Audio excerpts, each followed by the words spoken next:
Hi, everyone. Welcome to The Writing Life. I'm Stephen W. Long. Sometimes the topic is a little broader than today in the sense that if we talk to an author as an example, you could get that book anywhere. But today I'm so happy to have Jenny Berg with us, and Jenny is our library director. And I'm not saying this only because you're here. I think that the library, our library, is one of the things that makes this community so terrific. And thank you very much for that. And thank you for guiding us. Yes. So there are lots to talk about. There's a lot of things going on at the library. But to get started, let's go a little bit outside and talk about Poetry While You Wait. Right. Okay, so tell us about that. So that's actually coming up this Friday. It's part of the Third on Third Wine Walk. That's every third Friday on 3rd Street. Okay. And some poets in McMinnville decided that they would try a Poetry While You Wait, and they have their computers or their laptops or typewriters, and you can come in and ask for a poem of a certain subject of your choosing. Right. Give them a few dollars and walk away, have a glass of wine, and come back, and they'll have a poem written for you. Yeah. Yes. And this is for a purpose. Yes. So this is, there's usually a couple of poets that are there, and they're at Ransom Wines. They'll be there this Friday from 4 to 8 p.m. And then all the money that they raise from this goes right back to the library, to the Friends of the Library for adult programming. They were particularly inspired by the poetry nights that we have that are held at 10 Oaks Gallery. Right. And they wanted to make sure that that and other adult programming would continue to go on, author visits and whatnot. I think that kind of thing makes our community so rich. And now, are you guys, I know Courtney is involved in the gallery at 10 Oaks. Is that a kind of a library program? It is. It's a library program that started quite a few years ago, and actually we used to hold it at the Velvet Monkey. One of the things that we want to try and do at the library is make sure that we are out in the community. I think of the library as being about making connections, connections with people and ideas and books and many other things. And so to be able to take those concepts and take them outside of the library is really important to make that connection for people that maybe wouldn't come to the library. So we used to hold those at Velvet Monkey Tea House, and then we, about a year ago, changed it to the 10 Oaks Gallery. And yes, it's a library program that we just want to take beyond the walls of the library. Well, I think that's terrific. I've been to both, and they're just, the last one I went to, I was sitting there thinking, it was Barbara Drake, and who, unsolicited, she's one of my favorite poets. I love her work. But I again thought how rich this makes our community that we can do these things. There's so much to choose from. I think Linfield is another gigantic asset, but it's just terrific. I was really struck at the poetry night, what a difference it makes to hear poems out loud, read out loud, and particularly read by the author is really enjoyable. And to me, and I think I've heard a lot of poets say this as well, that poetry is really meant to be heard aloud. I suspect that's the origin. Yes, and it definitely changes one's concept, is to sit in an audience and listen to the poems read aloud. Back to, am I saying it right, Poetry on Demand? Is that, or While You Wait? Poetry While You Wait. While You Wait. Yes. Demand is so aggressive. Right. I know some of the poets, and they did one. I think a woman came up and said, could they write something for her daughter's wedding, I believe, and apparently came up with a terrific poem for that. So fantastic. Yeah, that was great. Yes. You've also got Library After Dark.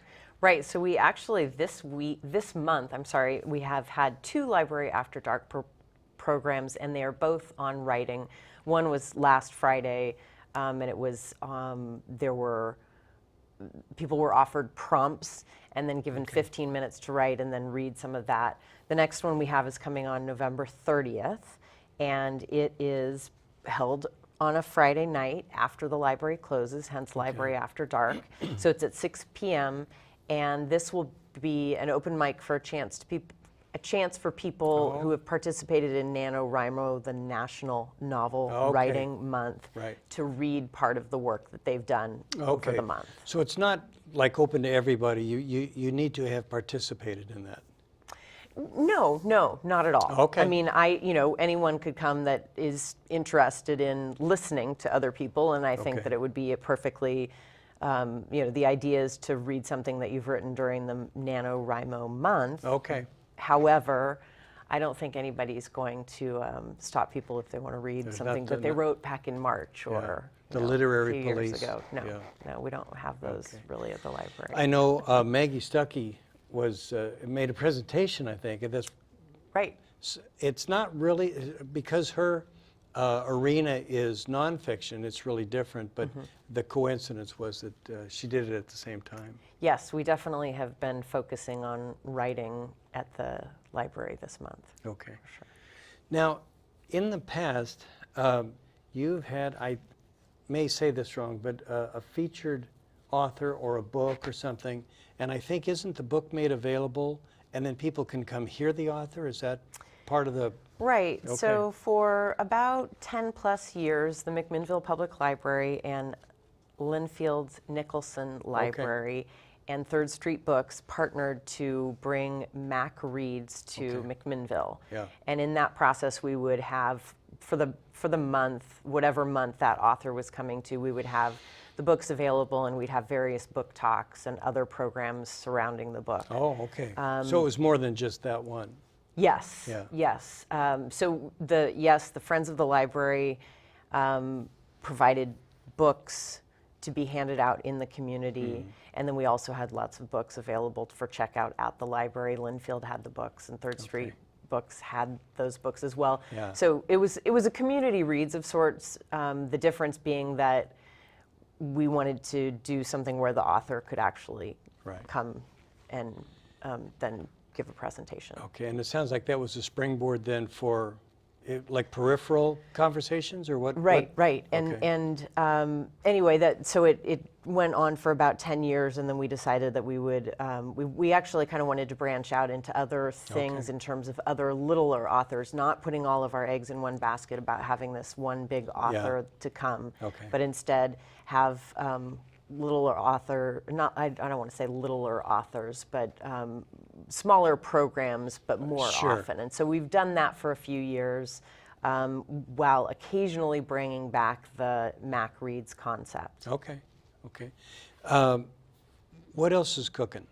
So I'm very excited, and this actually came about, this is one of the things that I really enjoy about the library, is that we have people that come to us from various organizations saying, hey, do you want to partner in something? And I'm all about partnerships. It's part of that making connection. Sure. And so Unidos Bridging Community, that group came, they had the opportunity to bring Octavio Salas to McMinnville, and he's an award-winning playwright and director. But he has written a memoir of his stories growing up, Retablos, Stories from a Life Along the Border. And so we have partnered up again with Linfield College and Third Street Books and Unidos. And actually Gallery Theater has also donated their space. Because he was a playwright, we thought, oh, that would be a really great space to have him come and speak to people. So he'll be coming on Thursday, December 6th, starting at 6:30 to read from his book, Retablos. That's terrific. Is there a cost? Is there a charge for that? It's free. Okay. Yes. And because I started in this vein, I have to say the cooperation in town with Third Street and the library, Nicholson and so on, is just, it's terrific. I just love it here. Yes. It's good. I know we will occasionally have authors come to us to ask about doing a reading, and then they say, oh, and I was thinking about going to Linfield and thinking about going to Third Street, and we just say, no, don't do that, because then you'll have, just a few people at each space. Let's all work together, and I love that we can all work together to bring that one thing, because I think it makes it works for the community and it works for everybody involved. I know an author who did that. Would that be you? That would be me. Thank you for your direction on that. Yeah. Right, but then we did it was the 8, something about 8? The Magic Well, we've done a 8 couple. or something? We've Okay. done yeah. I really liked that when Yeah. we did there were 8 different authors Right. that spoke. Yeah. That was really, Yeah. I think, a great program. I've said this before, but to me, it's worth repeating. When it was suggested to do this program, and would I like to do it, I didn't know anything about it, but I said, sure, let's give it a try, thinking that we'll do it twice, we'll do it 4 times, we'll run out of people. I think we've been doing it 2 years now. That's great. Yeah, and there really is, certainly in McMinnville, but then in the greater area, Portland and Salem and so on, there's so much talent. And really, in some cases, you talk about a little event or a little, and that's not a fair thing. But so I'm trying to think of the correct way to say this. We have some authors locally. Well, Beverly Cleary was. Right. I mean, really, and but just fun and talented, and again, it's a cool community. Yes. So, other plans, other events lined up?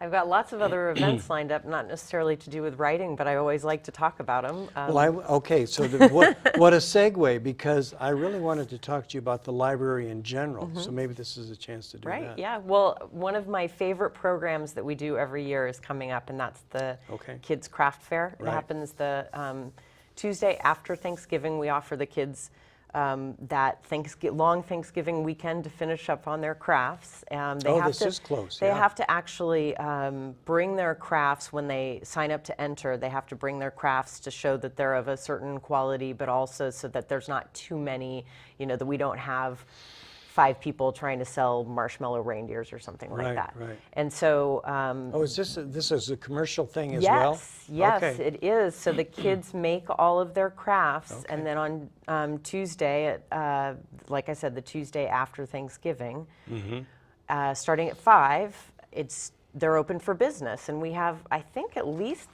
seems like there's at least 30 kids that are there selling their Really? crafts, and it's food and knitting and woodwork and painting and photography, all sorts of Really? things.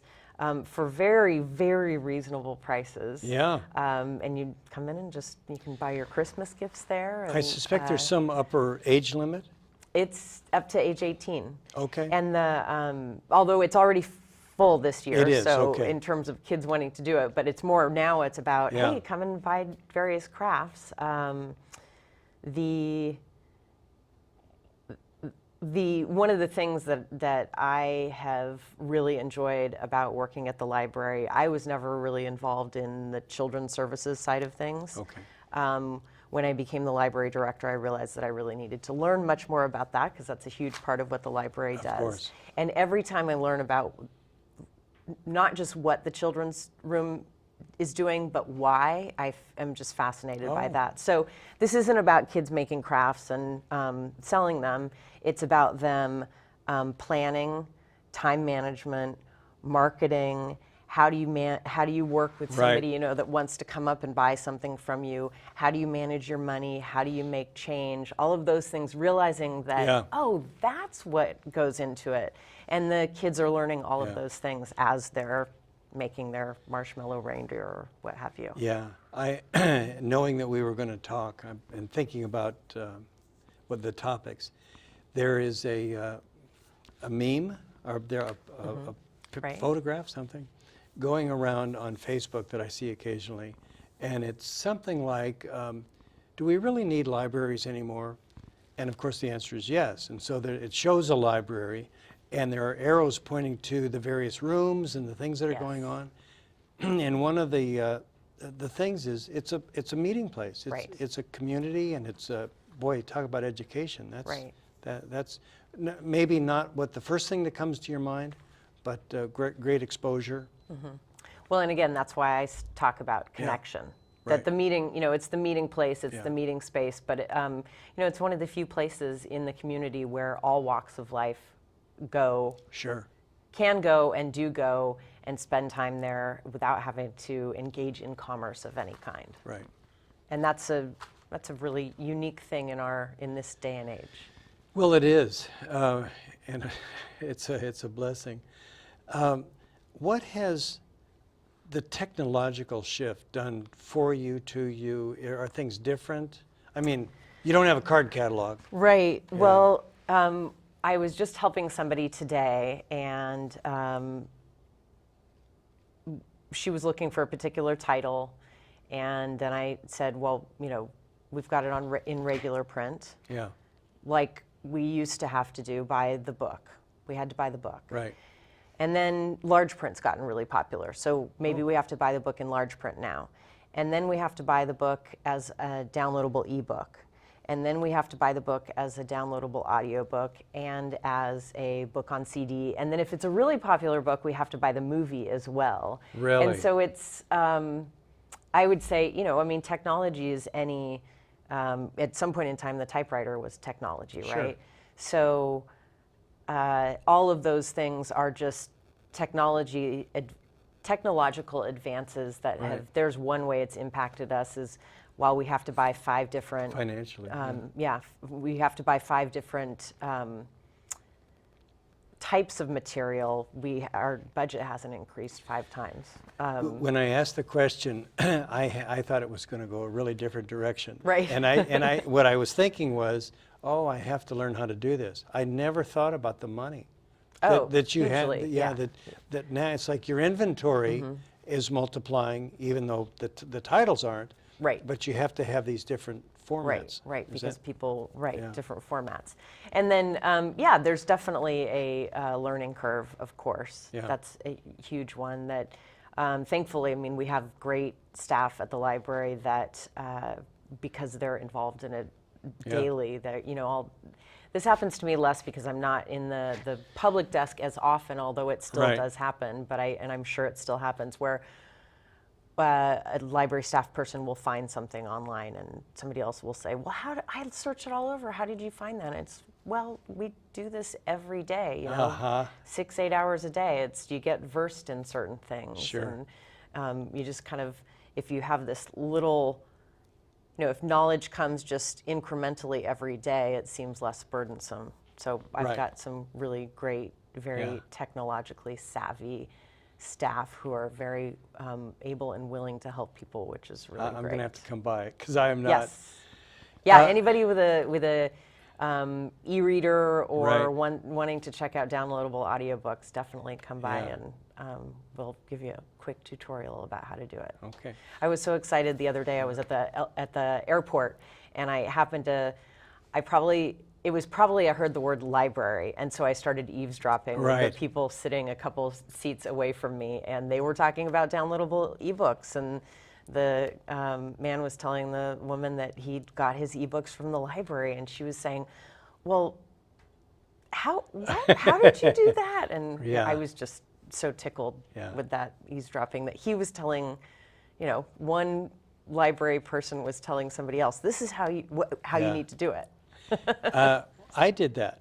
Yes. You folks helped me do that, and I was surprised to learn that there is an expiration date. Right. Just like you have to return it. Right. But that also then the library pays for that. Right. Am I right? Well, the publishers need to make money and the authors need to make money. And so Sure. if we were able to just get that, material for free, then commerce would not occur. So But am I right that you buy it once, and I can understand that, but is there an ongoing cost when it's... not for the downloadable Oh, ebooks. okay. There All right. is the cost for some other, Okay. it's sort of, there's different models. Okay. There's one where, depending on how many checkouts that you use, Right. we pay. Okay. But in the case of the downloadable ebooks, it's more a matter of we buy a title and then you can check it out. Okay. But you and I can't check it out at the same time. They still consider it Right. like a physical title. So Right.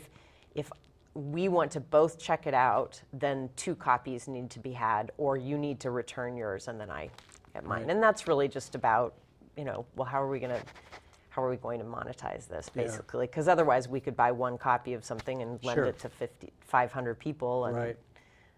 and then And the author wouldn't make are enough money. audiobooks the same then Yes, as the ebook that you read? yes. Okay. The same in how they work, is that, if that's what you Well, mean. yeah, that Yes. there's a one at a time, Yes, is what I was thinking. right, right. Okay. Yeah. Yeah. Well, we've also been looking at the statistics of the library lately, and while the physical material checkout is going down slightly, Okay. the electronic material checkout is skyrocketing. So we end up at about the same, we're at a steady materials checkout, it's just what format? All right. Now, is that generational?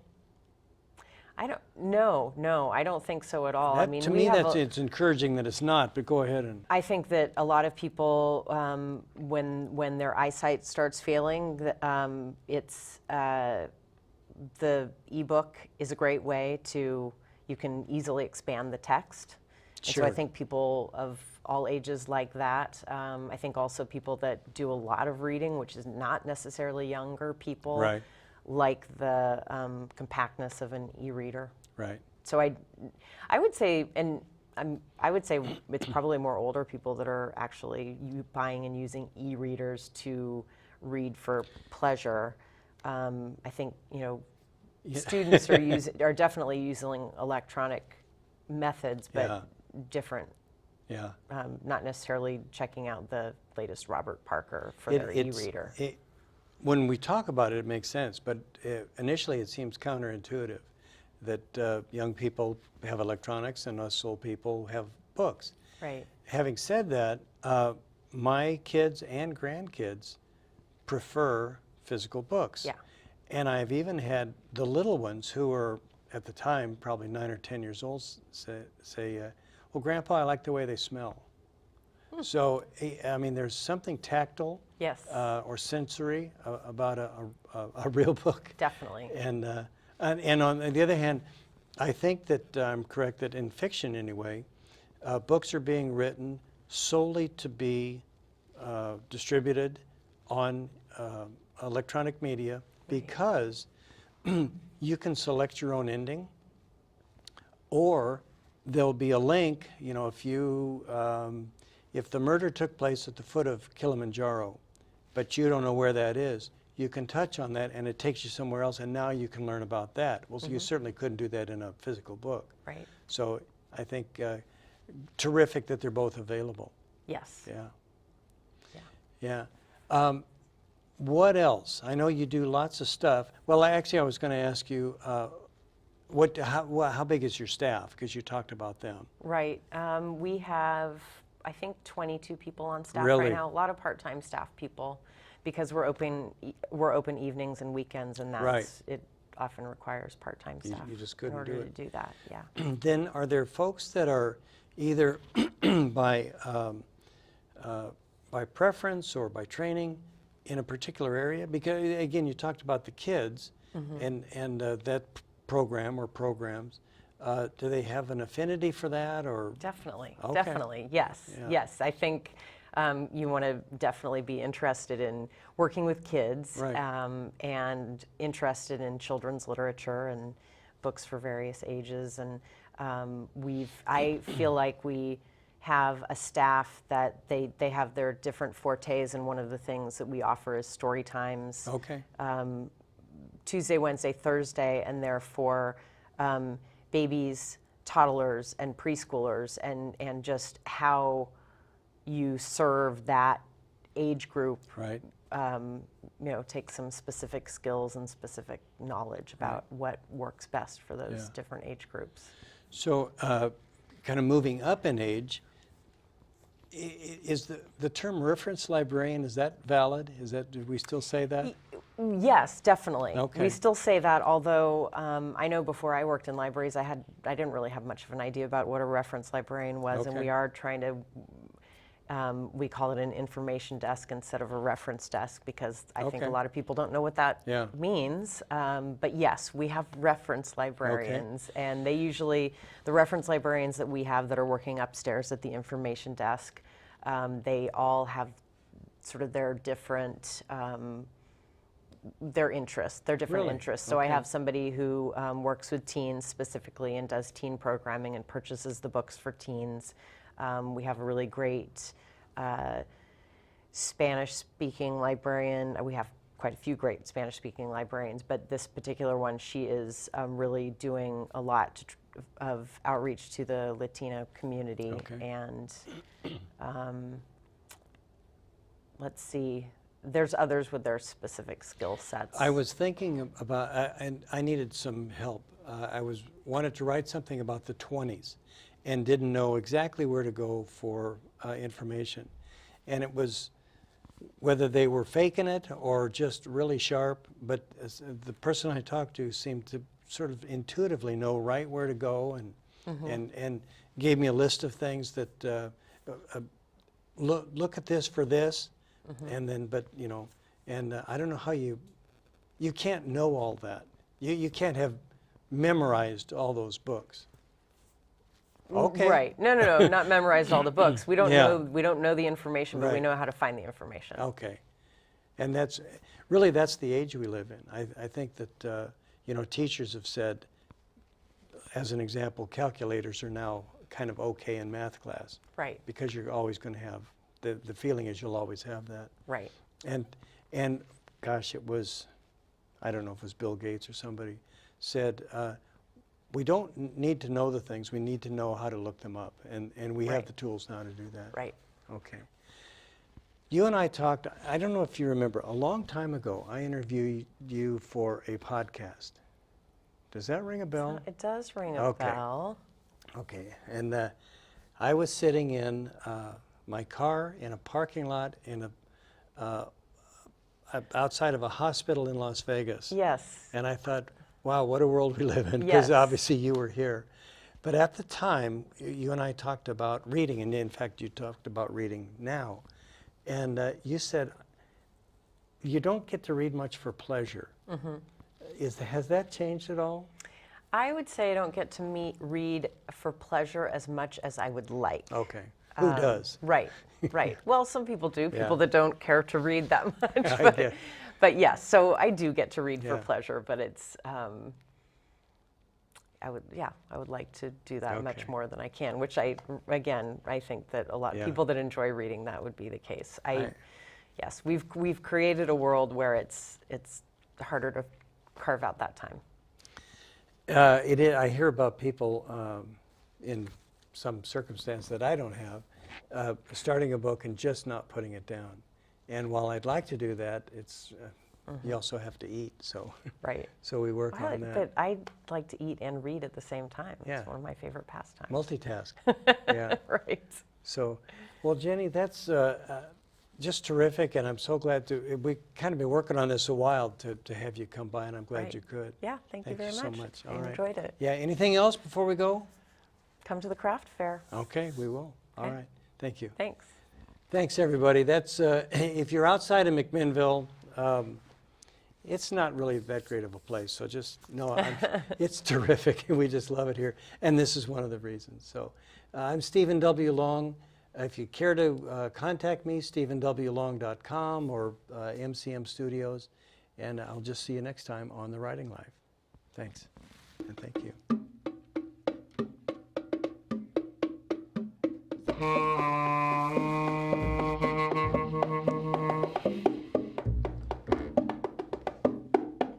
What do you think?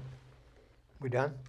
I don't know, you guys wanna do one Yeah, just I with think yourself as without long me as doing they the think we're markers? done, if No, they got no. enough, they got enough. They got enough? Probably, okay, sounds good. Let's go lunch. Oh. I'm hungry. Yeah. Yeah, I can just bite too.